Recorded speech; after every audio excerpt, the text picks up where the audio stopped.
Hello students, today I am sending this video regarding the portion which I had explained in the morning today. So I am going to explain it in this video.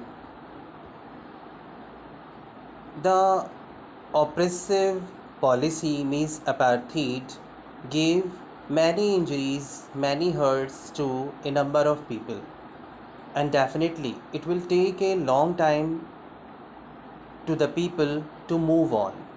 The author mentions that this hard time had its negative impacts, but it also exposed a lot of strong and courageous men who stood up and raised their voice against it.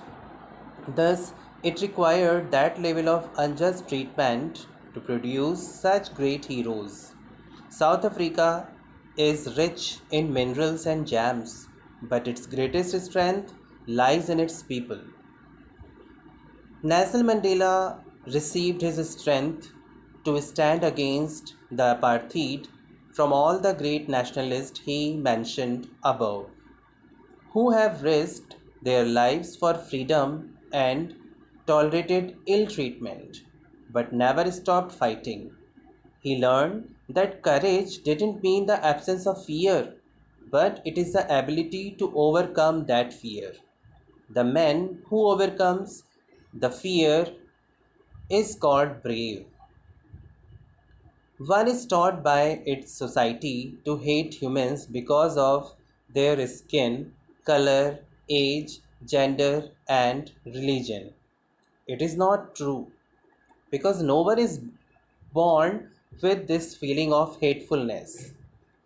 Nelson Mandela's ideas is that if people can be taught to hate, they also can be taught to love, and they also can be taught to have the feeling of brotherhood. In their most brutal time in prison, when he, along with his comrades, was being treated brutally, Mandela would see a pinch of humanity and kindness in one of the guards, and that was enough to keep him going. He believes that goodness in human beings can be suppressed, but it can never be extinguished. According to the Nelson Mandela, every human being has its responsibility towards the family as well as the society. Generally, under normal circumstances, a person is allowed to maintain the balance between two responsibilities. But in countries like South Africa, it is never so easy. When a person of black color would come up for his society, he would be arrested and taken away from his family, thus keeping them from fulfilling both responsibilities. In the beginning, Mandela did not put his people over his family, but it was only later when he realized that in order to be there for his people, he was compromising his duties towards his own family. The author did not have the plan to stand against apartheid system early in life.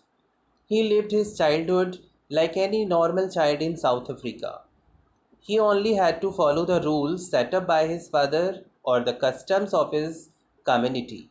As soon as he grew up and began to learn the facts as to how people of black color are treated, he then decided to against it. He had this urge for freedom from inside, earlier just for himself, but later for having a basic life not just for himself but for everybody.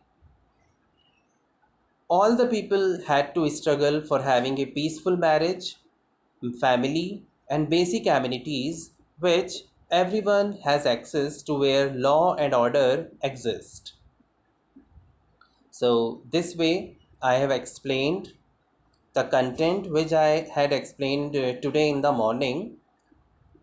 Rest of the portion, I think it will be completed the day after tomorrow on Monday, and I will send the video related to that content on Monday.